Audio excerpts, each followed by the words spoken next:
비판과 오만, 불통 정권임을 스스로 자인하는 것입니다. 악의적인 정치 공세를 즉각 중단할 것을 요구합니다.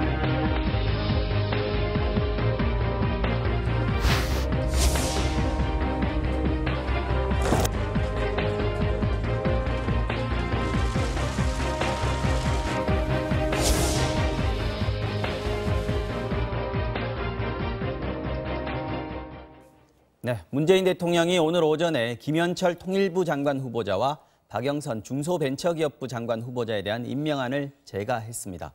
이미 임명안을 제거한 3명을 포함해서 5명의 신임 장관에 대한 임명식이 잠시 후 오후 2시부터 진행됩니다. 청문 보고서 재송부 시한이 만료되면서 청와대와 여당은 국정 공백을 고려해 더 이상 늦출 수 없었다는 입장이지만 야당은 파국을 맞을 것이라면서 강하게 반발하고 있습니다. 정치와우 정령 오늘은 금태섭 더불어민주당 의원 그리고 이태규 바른미래당 의원 두 분 패널과 함께 정치권 소식 자세히 알아보겠습니다. 두 분 안녕하십니까? 안녕하십니까? 네, 반갑습니다. 자, 먼저 금 의원님께 여쭤볼 텐데 지금 본격적인 질문 들어가기 앞서서 지난 주말에 뭐 계속 산불 얘기가 온 나라를 강타했습니다. 완진이 됐다 이렇게 어제 발표가 됐습니다만은 사망자도 1명 있었고요. 예. 재산 피해도 지금 상당합니다. 자, 시각에 따라 다르긴 하겠지만 대체적으로 그래도 이번 재난에 대처하는 정부나 소방당국의 대응이 괜찮았다 이런 평가들이 많은데 어떻게 보셨습니까? 예, 그 목숨을 잃으신 분도 있고 네. 지금도 집이 불타서 고생하시는 분들이 있어서 네. 다행이라는 말을 쓰기는 제가 대단히 조심스럽습니다만은 네. 그나마 피해가 이렇게 최소화된 것은 불행 중 다행이라는 생각이 듭니다. 무엇보다도 용감하게 그 진화에 나선 소방관들과 네. 또 산림청 특수진화대 대원들께 진심으로 감사를 드리고요. 네. 이번에 그래도 정부가 잘 대처했다는 평가를 국민들로부터 받고 있는데 다음에 또 어떤 재난이 일어날 때 더 잘 대처할 수 있도록 매뉴얼을 점검해 나가고 이럴 때라고 생각을 합니다. 네. 이 의원님은 어떻게 정부 대응 어떻게 보시는지 그리고 또 뭐 개선돼야 될 부분들은 여전히 눈에 띄긴 합니다. 어떤 부분들로 좀 대처를 좀 해야 될까요? 뭐 제가 전문가는 아니라서 대책을 좀 말씀드리기 이전에 이번에 이제 그 안보실장 이성 문제를 가지고 국회 운영에서 논란이 되고 맞습니다. 서로 다 이제 책임 공방이 벌어졌습니까? 그래서 이석을 요구했다. 그래서 상황의 심각성을 몰랐다. 여야가 이렇게 서로 다 이런 중대한 문제, 국민의 생명과 안전이 위협받는 이런 상황에서 책임 공방을 벌이는 문제, 이 부분은 정말 잘못됐다고 생각이 들어서요. 저는 일단 두 당의 저는 원내대표들이 저는 국민들한테 공적으로 사과해야 된다고 봅니다. 그리고 국민이 이렇게 중요한 어떤 재난 상황이 발생이 됐을 적에 왜 여야가 같이 한 목소리, 한 행동을 하지 못하는지 이 부분은 저는 짚고 넘어가야 된다. 이런 부분은 이제 정치권이 좀 성찰해야 될 부분이다 이런 생각이 들고요. 네. 또 이번에 이제 언론에서도 많이 지적을 했지만 결국 이제 장비의 현대화 문제, 예, 그리고 이제 필요한 수요만큼 얼마만큼 이제 그거를 이제 조달해 줄 수 있는가 이런 문제가 하나가 있고 또 이번에 전국에서 이제 많은 그 소방대원과 소방차들이 와서 많은 협력 체계를 갖췄지 않습니까? 네. 근데 이렇게 체계적으로 보면 사실 소방청은 도심 화재 진압을 전문으로 하는 이런 기관이고 사실 산불은 이제 지방자치단체하고 산림청 소관을 이렇게 돼 있는데 이거를 통합 관리하는 시스템이 좀 필요하겠다. 이런 부분을 어떻게 효과적으로 이번에 한번 제도적으로 잘 만들어서 어떤 이런 비상 상황에 잘 대응하는 것이 좋겠다. 이제 이런 부분을 이번에 조금 정치권이나 정부도 조금 같이 좀 해야 되겠다.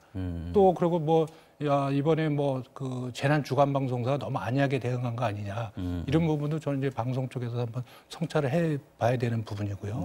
또 한편은 또 여전히 이제 소방관들 어떤 처우 문제 뭐 이런 문제도 이번 기회에 한번 다 종합적으로 한번 검토해봤으면 좋겠다 이런 말씀을 좀 드립니다. 자, 이거 뭐 잠깐 짚고 넘어가겠습니다. 그 이번에 뭐 소방관들 상당히 고생을 많이 하셨고 국민들께 박수를 많이 받았는데 그런 와중에 설화를 남긴 분들도 몇 분 계십니다. 대표적으로 이제 김문수 전 경기지사 그리고 민경욱 자유한국당 대변인 SNS 글 때문에 지금 구설에 좀 올랐는데요. 어떻게 보셨습니까? 이런 일을 놓고 정말 이걸 정쟁의 소재로 삼아서는 안 된다고 생각을 합니다. 마치 문재인 정부가 들어서 산불에 책임이 있는 것처럼 말씀들을 하셨는데요. 제가 한번 통계를 찾아봤는데 산림청 통계를 보면 2014년부터 적게는 391건, 많게는 매년 692건의 산불이 있었습니다. 산불이 상당히 많군요. 상당히 많습니다. 문제는 그러니까 봄 가뭄이 있으면은 이런 산불이 있고 또 이번에 방송에서도 많이 나왔습니다만은 팬 현상 때문에 영동 지역에 뜨겁고 건조한 공기가 있으면서 산불이 자주 나게 되는데요.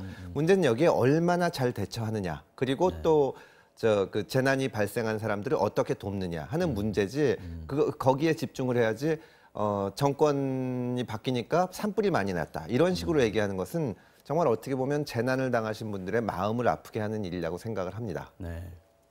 이태규 의원님께서는 어떻게 보셨어요? 뭐 이것도 사실 본질과는 떨어져 있는 문제라서 아까 뭐 저기 이성 문제 가지고 얘기하는 것도 사실 어쨌든 별로 안 좋게 민생 보셨는데. 문제, 네. 민생 문제나 이 국민의 생명과 안전을 위협받는 이런 중요한 재난 상황에서 네. 이걸 정치적으로 이용하고 정치적으로 접근하는 거 이거 자체를 버려야 된다. 여야 모두가. 이것이 이제까지 어떤 잘못된 정치 관행의 문제였고 문화의 문제라고 보거든요. 그래서 저는 이런 부분에 대해서 조금 주의 깊지 않게 글을 올리셨던 분들은 자제해야 된다. 예, 그리고 그런 부분도 또 국민들이 냉정하게 평가하실 필요가 있다고 생각이 듭니다. 왜 그럴까요? 근데 김문수 지사 같은 경우에는 이렇게 얘기하는 것이 조금 본인이 돋보인다고 생각하는 걸까요? 그 정치인들의 어떤 뭐 두 분 다 정치인이시지만 저는 알 수 습관이라고 없으면 그래야 되나요? 다만 그 부분이 한 개인의 문제라기보다는 이것이 틈만 나면 서로 다 싸우는 여야가 끊임없이 싸우는 그런 정치 문화 속에서 하나의 파생된 그러니까요. 하나의 일로 이렇게 봐야 되거든요. 어떤 분들은 이렇게 양당제가 이렇게 만들어낸 거 아니냐 이런 얘기도 하시던데 거기에 대한 양당제 이전에 우리가 과거의 어떤 이념과 진영으로 갈라져서 네. 끊임없이 87년 민주화의 그런 어떤 그 적대적인 어떤 대립 관계였던 정치를 계속해 왔지 않습니까? 네. 이런 부분을 좀 근본적으로 해결할 수 있는 어떤 정치권의 자각이 필요하다. 저는 이런 생각이 드는 거죠. 김문수 지사 같은 경우에는 뭐 대권 주자로 꼽히기도 했고 지난번 지방선거에서 서울시장 후보로 나서기까지 했던 어떻게 보면은 보수 쪽에서는 정치 지도자라고도 할 수 있는 분인데요. 네. 이제 막 정치를 시작하신 분도 아니고 이렇게 경험과 이런 거 많은 분이면 특히 이런 불행한 상황, 어려운 상황에서 이렇게 가볍게 말씀을 하시는 것은 정말 잘못됐다고 생각을 합니다. 알겠습니다. 자, 아까 이태규 의원님께서 잠깐 말씀하셨는데 앞으로 어떻게 할 것이냐의 부분이 있습니다. 그 중에서도 이제 국회의 몫이 있는데 예. 이제 소방 공무원들 지금 이제 이번 산불 계기로 지방직인데 국가직으로 전환해야 된다 이런 얘기들이 많이 힘을 얻고 있지 않습니까? 예, 저희는 계속 그걸 주장해 왔습니다. 그런데 이게 사실 작년에도 국회에 한번 올라갔었는데 무산이 된 적이 있단 말이죠. 예. 앞으로 어떻게 이번에는 됩니까? 이번에는 하여튼 뭐 국민적으로 그런 주장이 힘을 받을 것이라고 생각을 합니다. 네. 또 그것뿐만이 아니라 이태규 의원님도 말씀하셨지만 지금 지방 같은 경우에 그러니까 산불 같은 경우에는 산림청과 지방자치단체에서 대응을 하기 때문에 이것을 전체적으로 체계화하고 컨트롤 타워를 만드는 작업도 해야 될 것이고요. 지금은 이원화돼 있기 때문에 이걸 예. 좀 통일해야 된다는 거죠. 예. 그리고 이번에 많은 사람들이 지적을 했는데 여러 인프라 시설이 잘 돼 있어가지고 전국에서 소방관들이 문제가 되는 사고가 난 지점에 집중할 수가 있었거든요. 네. 이런 것을 체계적으로 볼 수 있도록 국회도 법과 제도를 고치는데 좀 애써야 될 것 같습니다. 이거 지금 이제 재난지역 선포도 됐고 앞으로 이제 그 대처를 마무리를 좀 해야 되지 않습니까? 보상도 해야 될 것이고 이주대책도 필요한데 돈이 들어갑니다. 이 예산을 어디에서 쓸 것인가 이 부분이 지금 또 논란이 되고 있는데 정부나 여당에서는 추경 편성해야 된다 그러고요. 지금 대표적으로 자유한국당 같은 데서는 이거 추경 편성할 일은 아니다. 예비비를 일단 먼저 써라 이렇게 얘기를 하고 있는데 어떻게 하는 게 맞습니까? 그러니까 예비비로 감당이 되느냐의 문제가 있고요. 네. 또 예비비에 예비비가 또 필요한 겁니다. 또 다른 상황이 올지도 모르기 때문에. 네. 그래서 그 규모를 파악을 해서 적어도 저는 추경 편성이 필요하다 하면 저는 추경을 편성하는 것이 맞다고 봅니다. 다만 이제 저희가 문재인 정부 들어와서 계속해서 매년 이렇게 추경을 편성하고 작년에도 이제 슈퍼 예산이라 해서 여러 가지 지적이 있음에도 불구하고 지금 이제 예산이 계속해서 추경으로 편성이 되는데 꼭 필요하면 하겠지만 저는 이제 필요 없는 부분은 과감하게 이번에 좀 잘라내는 그래서 좀 알뜰한 추경을 좀 편성했으면 좋겠다 이런 생각이 들거든요. 이참에 또 지난번 예산 심사에서 탈락한 사업을 끼워넣거나 네. 뭐 관행적으로 이제 공무원들이 이렇게 필요한 예산을 이렇게 추경에 넣는 경우들이 많이 있거든요. 실질적으로 이것이 과연 국민을 위한 민생 예산이냐 아니면 적어도 공무원을 위한 예산이냐 네. 이런 부분에 어떤 논란에 어떤 소지들이 많이 있습니다. 이런 부분을 과감하게 도려내고 실제로 국민들 실생활에 도움이 될 수 있는 그런 쪽의 추경을 알뜰하게 짜온다면 그것을 야당이 굳이 반대할 이유는 없다고 생각을 합니다. 저는. 정권에 상관없이 매년 추경을 해오는 좀 이 관행이 생겨버렸습니다. 이거는 원칙으로 그렇게 해서는 안 된다는 이태규 의원님 말씀에 적극적으로 공감을 합니다. 또 그렇게 버릇처럼 추경을 하다 보니까 본 예산에 들어가야 될 것을 이제 추경으로 편성하고 그런 일들이 있는데 그거는 뭐 여당부터 나서서 그런 불필요한 예산에 대해서는 철저히 좀 봐야 될 것이고요. 네. 다만 이번 경우에는 워낙 이재민이 많이 발생을 했고 지금 속초가 지역구인 그 자유한국당 이양수 의원님 같은 분 말씀에 의하면 네. 이 집을 잃은 분들에 대한 지원이 충분치 못하다고 하니까 그런 부분을 위해서라도 추경의 필요성을 좀 적극적으로 검토해봐야 되지 않나 그렇게 보고 있습니다. 지금 이번에 정부가 또 추경을 저기 요청을 했죠. 6조 원 이거는 지금 이번에 강원도 산불하고는 상관이 없는 겁니다, 그죠? 네, 그거하고는 상관이 없는 추가로 건데. 지금 편성 또 다시 그렇습니다. 해야 되는 거죠. 네, 알겠습니다. 자, 다음 얘기로 넘어가 보겠습니다. 저희가 아까 오프닝에서 말씀드렸던 문재인 대통령 그 박영선 중소벤처기업부 장관 후보자하고 김현철 통일부 장관 후보자에 대해서 임명안을 제가를 했습니다. 이제 곧 임명식이 열릴 텐데 지금 아마 진행이 되고 있지 않을까 싶은데요. 2시부터니까요. 자, 바른미래당도 그렇고 야당이 반대하는 인사들입니다. 두 사람은요. 앞으로 어떻게 전국에 영향이 있지 않겠습니까? 뭐 4월 임시국회를 앞두고 네. 결국 이제 대통령께서 야당 입장에서 보면 마이웨이 하시겠다고 하는데 이 부분에 대해서 야당이 대통령을 이렇게 지원하고 뭐 이런 부분에 협조에 있어서 저는 상당히 난항이 필요하다고 보여지거든요. 네. 사실 과거에 박근혜 정권 때 이제 그 청문 보고서 채택 없이 임명할 경우 이제 민주당이 뭐라고 했냐면 이제 오기 인사다, 불통 인사다 이렇게 그걸 지금 그대로 재현하고 계시는 거거든요. 오기 인사의 재현이다. 예, 그래서 이게 굉장히 문제가 많다고 보고요. 더군다나 또 야당 입장에서는 이제 인사수석과 민정수석의 어떤 그 책임 문제를 거론했지 않습니까? 그러면 제가 볼 때는 임명 강행을 보류하든지 아니면 인사와 검증 책임자에 대한 문책을 하든지 뭐 둘 중에 하나라도 해야 되는데 아무것도 안 하고 그대로 한다는 부분에 있어서 저는 야당과의 어떤 협치의 어떤 자세가 돼 있는가. 더군다나 과거에 지난번에 2명의 낙마를 발표했을 적에는 사실 국민 눈높이에 맞추지 못한 부분이 있다 이러고 머리를 숙였거든요. 네. 그래서 그 다음에 다시 그 책임 문제, 그 인사 책임자의 검증과 인사 추천 문제를 얘기하니까 두 사람이 뭘 잘못했는지 모르겠다. 이렇게 바로 정반대의 어떤 논리를 들고 나왔고 또 비서실장도 와가지고 청와대 인사 시스템에 아무 문제가 없다. 이렇게 이야기를 하거든요. 청와대 인사 시스템에 아무 문제가 없다면 저는 청와대의 인식이 국민과 동떨어져 있거나 아니면 그걸 시스템을 운영하는 사람이 저는 무능하다는 걸 스스로 이야기하는 거거든요. 이런 상태에서 대통령께서 임명을 강행한다면 야당의 협조를 얻기가 굉장히 어렵습니다. 적어도 여당이 정부가 하고 싶은 것만 하고 야당한테 이걸 받아달라 수용해달라 이래가지고는 제가 할 때는 그런 정치가 정상적으로 이루어지기 어렵고요.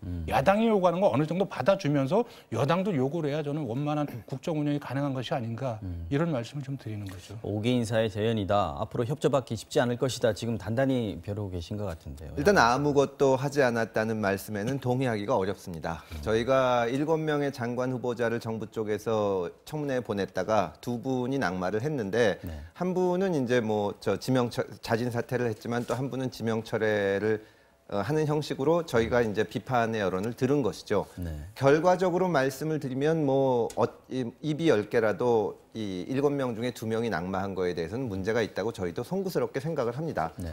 다만 이제 그 청문회에서 이 청문 의견서 채택이 안 될 경우에 정부가 선택할 수 있는 길은 2가지가 있습니다. 하나는 임명을 강행하거나 혹은 임명 철회를 하거나. 근데 통일부 장관 후보자의 경우에는 사실 어떤 개인적인 문제라기보다는 네.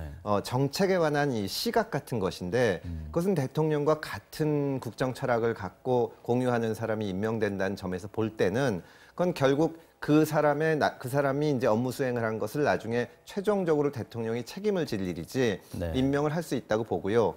또 박영선 후보자 같은 경우에는 청문회 자체를 야당이 중간에 중단하고 보이콧했습니다. 그래서 저희로서는 7명의 후보자 중에 2명이 낙마를 한 거고 네. 그 부분에 대해서 어떤 문제가 있었는지 이런 데 대해서는 좀 겸손하게 봐야 된다고 생각을 합니다.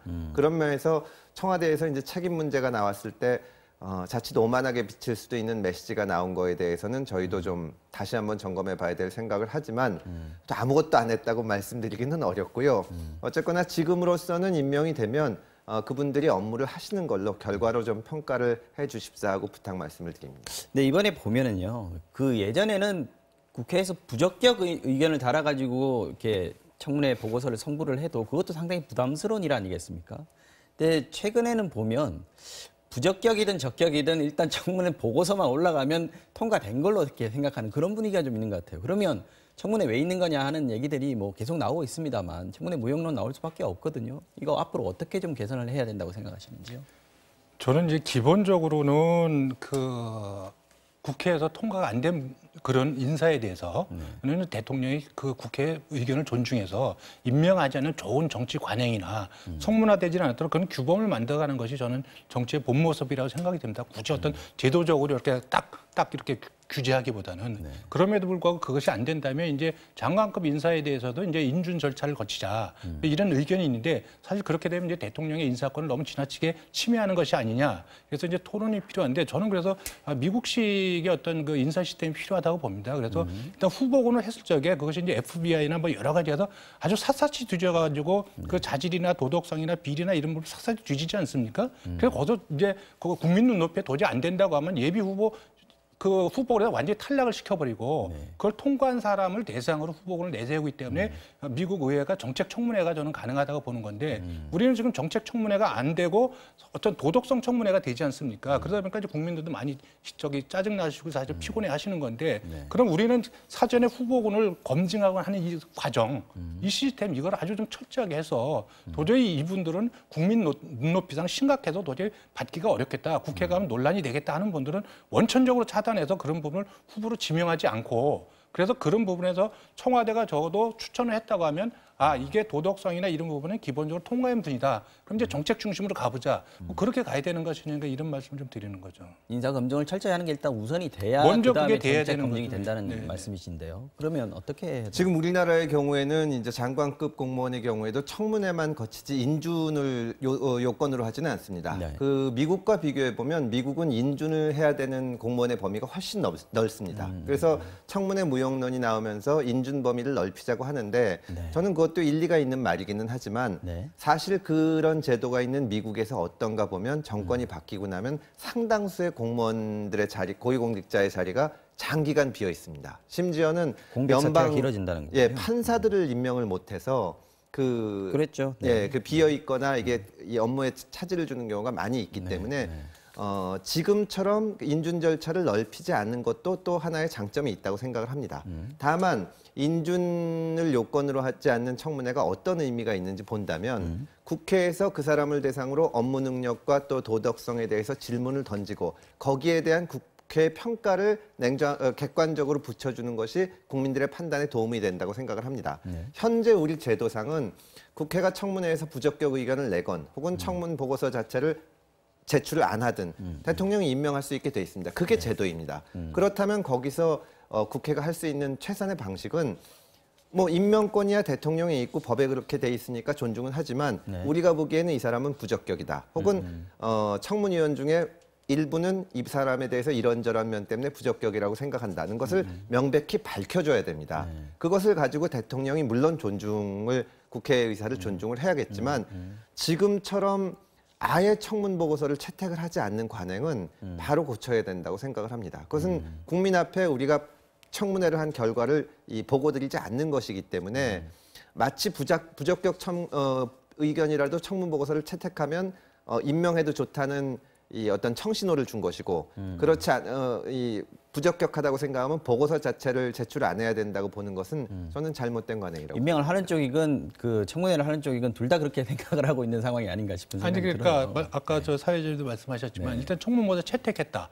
적부 의견이 다 들어갔지만 그럼 그게 어떤 가결의 어떤 뉘앙스를 주기 때문에 야당 입장에 굉장히 신중한 겁니다. 채택이란 단어 자체를 예, 좀 바꿀 필요가 왜냐하면 있겠는데요. 이게 그 청문 보고서 채택 후에 국무총리나 다른 분들처럼 이렇게 인준 절차가 있으면 청문 보고서 채택하죠. 다 적합한 부적합 뭐 이렇게 하고 의견을 해가지고 표결에 붙이면 되는데 표결이 없이 바로 송부가 되는 거기 때문에 그러면 대통령께서 바로 지금 청문 보고서 채택을 안 해도 임명을 강행하는 판인데 만약에 청문 보고서까지 하면 그대로 그냥 임명해 그냥 부정적인 의견은 감안하겠다. 그리고 그냥 임명해 버리면 청문회가 사실상 무력화되는 거기 때문에 그게 이제 여당 입장에서 보면은 저는 금 의원님 말씀이 맞다고 보지만 야당 입장에서 보면 또 굉장히 신중할 수밖에 없는 그런 문제가 있습니다. 근데 청문제도 자체를 사실 대통령에게 책임을 미룰 수는 없는 것이 인준 범위를 확대해서 장관급 공무원도 인준을 거쳐야 된다든지 혹은 청문회 끝나고 나서 표결을 거치게 하는 그런 제도적인 정비를 하는 것은 국회에서 하는 일이거든요.